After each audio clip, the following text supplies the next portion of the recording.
Peoples liberation army యుద్ధ శకటాలు భారత భూభాగంలోకి చొచ్చుకొస్తూ ఉన్నాయి. రక్షణ శాఖ మంత్రి రాజ్నాథ్ సింగ్ కు, జాతీయ భద్రతా సలహాదారు అజిత్ దోవల్ కు ఫోన్లు చేస్తూ ఉన్నారు. కొందరు ఎత్తలేదు, కొందరు సరే ఆలోచిస్తాము చెప్తాము అన్నారు. ఆయన ప్రధానమంత్రితో మాట్లాడి 10 నిమిషాల తర్వాత రాజ్నాథ్ సింగే జనరల్ ఎంఎం నరవాణేకు ఫోన్ చేశారు. ఫోన్ చేసి ప్రధానమంత్రి మీకు చెప్పమన్నారు, జో ఉచిత్ సంజో ఓ కరో. మిత్రులారా, గత 10 రోజులుగా ఒక పుస్తకం సంచలనాత్మకంగా వార్తల్లో ఉంది. ఆ పుస్తకం అసలు వెలువడిందా లేదా, ఆ పుస్తకంలో ఏముంది, ఆ పుస్తకంలో ప్రధానమంత్రి చేసిన లేదా చేయని పనుల గురించి ఏమన్నా ఉందా, ఇటువంటి అనేక వివాదాలు గత 10 రోజులుగా పార్లమెంట్లో, బయట, దేశవ్యాప్తంగా జరుగుతూ ఉన్నాయి. అసలు ఈ పుస్తకం ఏమిటి, ఆ పుస్తకం రాసిన రచయిత ఎవరు, ఎందుకు వివాదం జరుగుతుంది మాట్లాడుకోవాల్సి ఉంది. ఇందులో ప్రధానంగా 2 విషయాలున్నాయి. ఒకటి, పుస్తకం ప్రచురణ జరిగిందా లేదా, పుస్తక ప్రచురణకు సంబంధించిన వివాదం ఏమిటి. 2, ఒకవేళ ఆ పుస్తకం ప్రచురణ జరిగినా జరగకపోయినా ఆ పుస్తకంలో ఏమి ఉందని ప్రతిపక్షాలు ఆరోపిస్తున్నాయి, ఆ పుస్తకంలో నిజంగా ఏముంది. ఇది 2వ అంశం. మొదటి అంశంలోకి వెళ్దాం. జనరల్ మనోజ్ ముకుంద్ నరవాణే అని భారత సైనిక బలగాలలో పదాతి దళానికి, ఆర్మీకి చీఫ్ ఆఫ్ ఆర్మీ స్టాఫ్ అంటారు. ఒక జనరల్ 1980 నుంచి సైన్యంలో ఉన్నారు. 2019 డిసెంబర్ 31న చీఫ్ ఆఫ్ ఆర్మీ స్టాఫ్, ప్రధాన సైన్యాధ్యక్ష పదవిని స్వీకరించారు. 2022 ఏప్రిల్ 30న పదవీ విరమణ పొందారు. కీలకమైన పదవుల్లో ఉన్న అనేక మంది వాళ్ళ జీవిత కాలంలో చేసిన అనేక పనుల వల్ల, సాధించిన విజయాల వల్ల లేదా పొందిన వైఫల్యాల వల్ల వాటి గురించి ఒకసారి నెమరు వేసుకొని పుస్తకం రాయడం సర్వసాధారణంగా జరుగుతుంది. పదవిలో ఉన్నప్పుడు కొన్ని విషయాలు బయట పెట్టడానికి వీల్లేదు కాబట్టి సర్వీస్ రూల్స్ నిబంధన ప్రకారం పదవిలో ఉండగా పుస్తకాలు రాయడానికి, ప్రచురించడానికి వీలు లేదు. కానీ ఒకసారి పదవీ విరమణ వచ్చిన తర్వాత వాళ్ళు పుస్తకాలు రాయవచ్చును. అయితే అప్పుడు కూడా అధికారిక రహస్యాల చట్టం, అఫీషియల్ సీక్రెట్స్ యాక్ట్ అనే ఒక చట్టం ఉంది. ఆ చట్టానికి లోబడిన విషయాలు ఏమైనా పుస్తకంలో ఉన్నాయా అని అనుమతులు తీసుకోవాల్సి వస్తుంది. కనుక ఈ 2 చట్టాలు, సర్వీస్ రూల్స్ అనే ఒక చట్టం, అఫీషియల్ సీక్రెట్స్ యాక్ట్ అనే ఒక చట్టం, ఈ 2 చట్టాలను ఉల్లంఘించడం లేదు అని అనిపిస్తే ఎవరైనా ఏదైనా పుస్తకం రాయవచ్చు. తెలుగులో కూడా అనేక మంది ఐఏఎస్, ఐపీఎస్ అధికారులు రిటైర్ అయిన తర్వాత పుస్తకాలు రాశారు. కనుక జనరల్ ఎంఎం నరవాణే కూడా తన మెమోయిర్స్ రాయాలి అనుకున్నారు. 4 స్టార్స్ ఆఫ్ డెస్టినీ అని ఆ పుస్తకం పెంగ్విన్ ర్యాండమ్ హౌస్ ఇండియా అనే సుప్రసిద్ధమైన బహుళజాతి సంస్థ, అంతర్జాతీయ సంస్థ, దానికి భారతదేశంలో శాఖ ఉంది. పెంగ్విన్ ర్యాండమ్ హౌస్ ఇండియా అది ప్రచురించడానికి హక్కులు సంపాదించింది. 2023 డిసెంబర్ 15న ఈ పుస్తకం విడుదల చేయబోతున్నాము, కొనుక్కోదలుచుకున్న వాళ్ళు ముందుగా ఆర్డర్ పెట్టుకోవచ్చు, ప్రీ ఆర్డర్ అనే ప్రకటన ఇచ్చింది. 2023 డిసెంబర్ 15న పెంగ్విన్ ఇండియా ట్విట్టర్ మీద ఈ ట్వీట్ చేయగానే జనరల్ ఎంఎం నరవాణే ఆ ట్వీట్ను రీట్వీట్ చేస్తూ my book is available on penguin, please read and enjoy అని తన కామెంట్ కూడా చేర్చి దాన్ని బయటికి పంపించారు. మామూలుగా ఏ పుస్తకమైనా ప్రచురణ జరిగే సందర్భంలో ప్రధాన ప్రచురణ సంస్థలన్నీ వాటిలో నుంచి ఎగ్జర్ప్ట్స్, కొన్ని భాగాలు, ఆసక్తికరమైన భాగాలు, పుస్తకాల అమ్మకాలకు వీలు కలిగించే భాగాలు పత్రికలకు ప్రచురణకు ఇస్తాయి.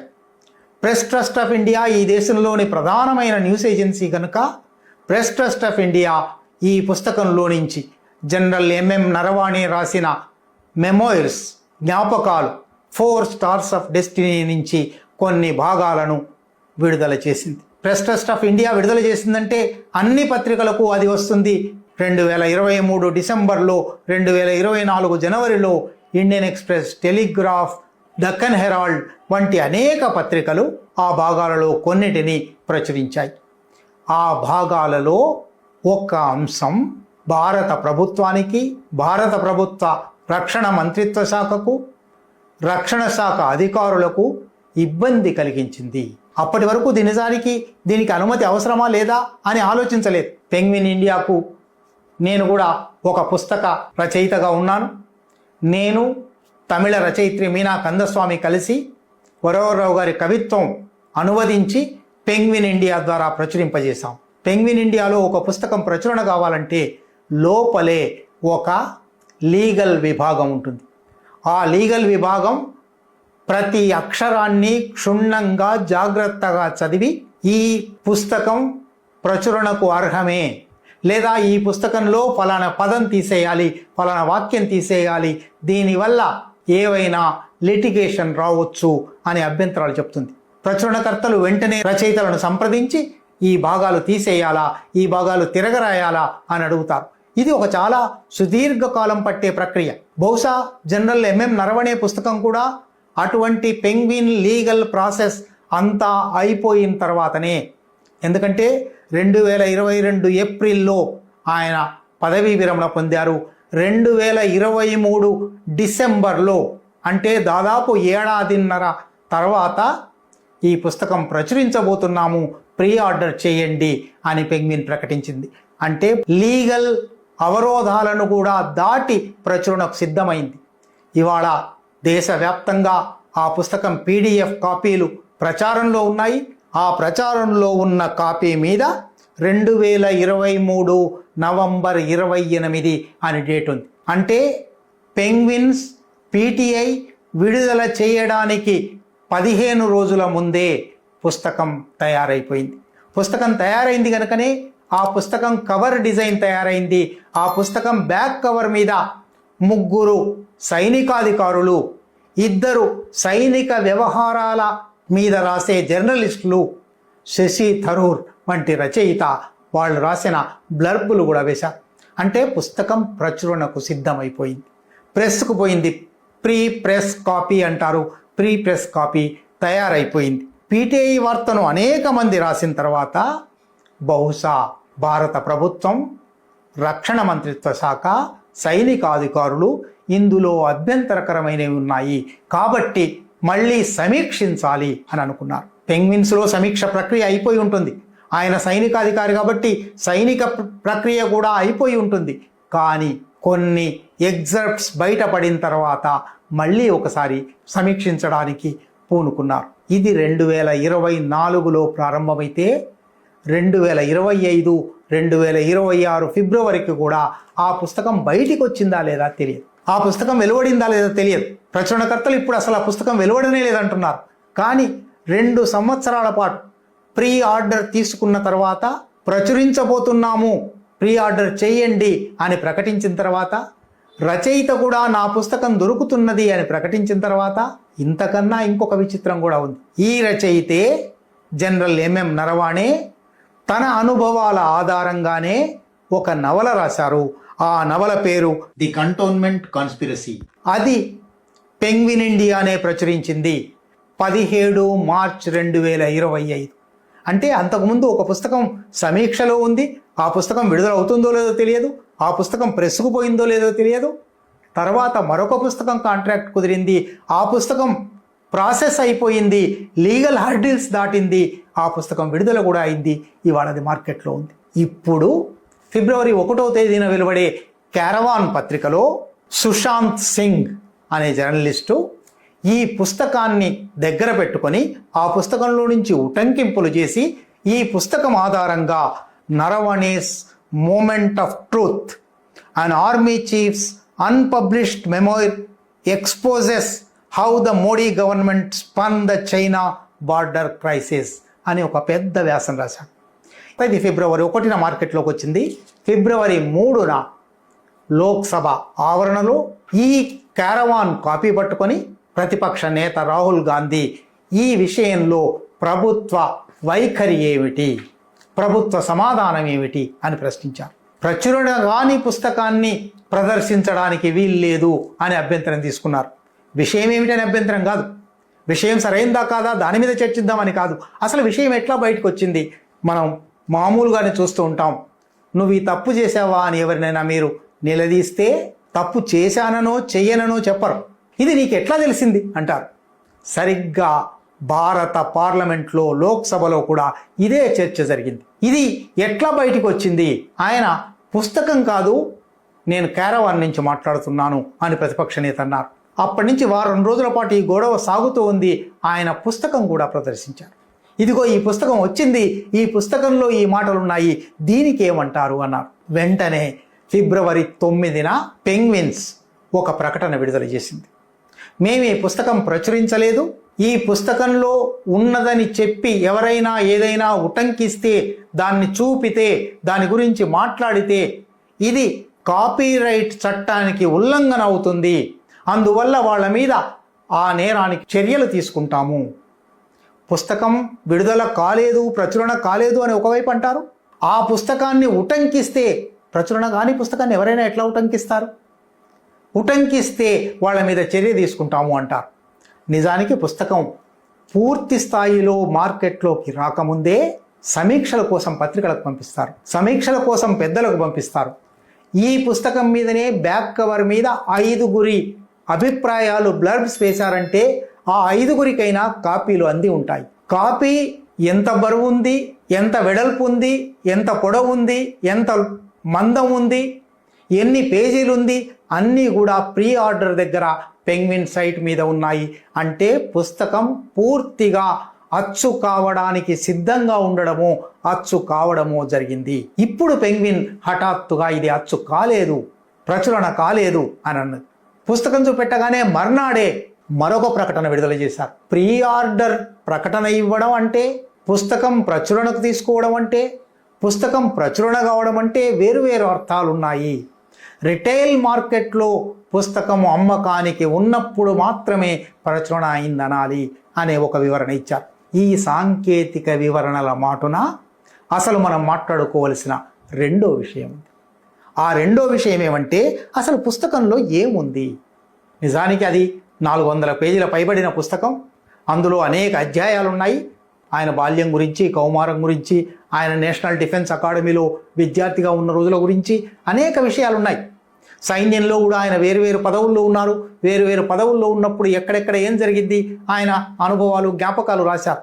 4వ అధ్యాయంలో 2020 ఆగస్టులో గల్వాన్ క్రైసిస్ అనే మాట మీరు వినే ఉంటారు. భారత చైనా సరిహద్దులలో లడాక్ ప్రాంతంలో చైనా ట్యాంకులు, చైనా పీపుల్స్ లిబరేషన్ ఆర్మీ అంటారు వాళ్ళ అధికారిక సైన్యాన్ని, పీపుల్స్ లిబరేషన్ ఆర్మీ యుద్ధ శకటాలు భారత భూభాగంలోకి చొచ్చుకొస్తూ ఉన్నాయి. అక్కడ దాన్ని లైన్ ఆఫ్ యాక్చువల్ కంట్రోల్ అంటారు, వాస్తవాధీన రేఖ అని దాని తెలుగు మాట. ఆ రేఖ దాటి చైనా శకటాలు వస్తున్నాయి అని ఆగస్టు 31 రాత్రి చీఫ్ ఆఫ్ ఆర్మీ స్టాఫ్గా నరవణేకు ఫోన్లు రావడం మొదలైంది. లెఫ్టినెంట్ జనరల్ యోగేష్ జోషి నుంచి ఆయనకు ఫోన్లు వచ్చాయి. రాత్రి 8 గంటలకు ఈ ఫోన్లు ప్రారంభమయ్యాయి. 8 గంటల నుంచి ఆయన వరుసగా రక్షణ శాఖ మంత్రి రాజ్నాథ్ సింగ్కు, జాతీయ భద్రతా సలహాదారు అజిత్ దోవల్కు, chief of defence staff general Bipin రావత్కు, విదేశీ వ్యవహారాల శాఖ మంత్రి ఎస్ జయశంకర్కు ఫోన్లు చేస్తూ ఉన్నారు. కొందరు ఎత్తలేదు, కొందరు సరే ఆలోచిస్తాము చెప్తాము అన్నారు. ఆయన ఇప్పుడు మనం ఏమైనా చేస్తే ఇది యుద్ధానికి దారితీస్తుంది, నేనేం చేయాలి, వాట్ ఆర్ మై ఆర్డర్స్, ఆయన పదే పదే అడుగుతూ వచ్చిన ప్రశ్న అది. అటువైపు నుంచేమో చైనా యుద్ధ శకటాలు ముందుకు వస్తూ ఉన్నాయి. ఒక శిఖరం మీద భారత సైన్యం ఆక్రమించి ఉంది. ఆ శిఖరం మీదికి చైనా ట్యాంకులు వస్తూ ఉన్నాయి. 500 మీటర్ల దూరంలోకి వచ్చాయి అన్న తర్వాత జనరల్ నరవాణే చాలా ప్యానిక్ అయిపోయారు. ఏం చేయాలి? ఇప్పుడు ఒక నిర్ణయం తీసుకోవాల్సి ఉంది. కాల్పులు జరపడం ప్రారంభిస్తే, వాళ్ళను నిరోధిస్తే అది యుద్ధానికి దారితీయొచ్చు. యుద్ధం చేయొచ్చునా లేదా అనేది నేను కాదు నిర్ణయం తీసుకోవాల్సింది, అది ఒక రాజకీయ నిర్ణయం, అది సైనిక నిర్ణయం కాదు. కనుక ఏం చెయ్యాలి అని పదే పదే అడుగుతూ వచ్చారు. రక్షణ శాఖ మంత్రికి రాత్రి 10:30కు ఇంకా అసాధ్యమైన పరిస్థితి వచ్చింది. వాళ్ళు 500 మీటర్లలోకి వచ్చారు, ఏం చెయ్యాలి అని అడిగారు. రక్షణ శాఖ మంత్రి 10 నిమిషాల్లో మీకు జవాబు చెప్తాను, ప్రధానమంత్రితో మాట్లాడి చెప్తాను అన్నారు. ప్రధానమంత్రితో మాట్లాడి 10 నిమిషాల తర్వాత రాజ్నాథ్ సింగే జనరల్ ఎంఎం నరవాణేకు ఫోన్ చేశారు. ఫోన్ చేసి ప్రధానమంత్రి మీకు చెప్పమన్నారు, జో ఉచిత్ సంజో ఓ కరో, మీరు ఏది సరైనదనుకుంటారో అది చేయండి. ఇప్పుడు జరుగుతున్న చర్చలో చాలామంది సంఘ్ పరివార్ ఐటీ సెల్ నుంచి ఒక వ్యాఖ్య తయారు చేస్తూ ఉన్నారు. ఎంత ఫ్రీ హ్యాండ్ ఇచ్చారు సైన్యానికి, మోడీ ప్రతిభ ఇది, మోడీ ఘనత ఇది అని. ఇది ఘనత కాదు, ఇది ఎన్నికైన ప్రభుత్వం మాత్రమే తీసుకోగలిగిన రాజకీయ నిర్ణయాన్ని ఒక అధికారికి, ఒక సైన్యానికి అప్పగించడం. అది ఎట్టి పరిస్థితిలోనూ చేయడానికి వీల్లేదు. ఎందువలనంటే ప్రజాస్వామ్యంలో ప్రజా ప్రాతినిధ్య ప్రభుత్వం ఉండే చోట ఏ నిర్ణయానికైనా, ప్రభుత్వం చేసే ఏ పనికైనా అది రాజకీయ నిర్ణయం కావాలి. ఇది ప్రధానమైన సమస్య. నిజంగా నరేంద్ర మోడీ ఆ మాట అన్నారా? నరేంద్ర మోడీ ఆ మాట అన్నారని రాజ్నాథ్ సింగ్ చెప్పిన మాట నిజమా అబద్ధమా?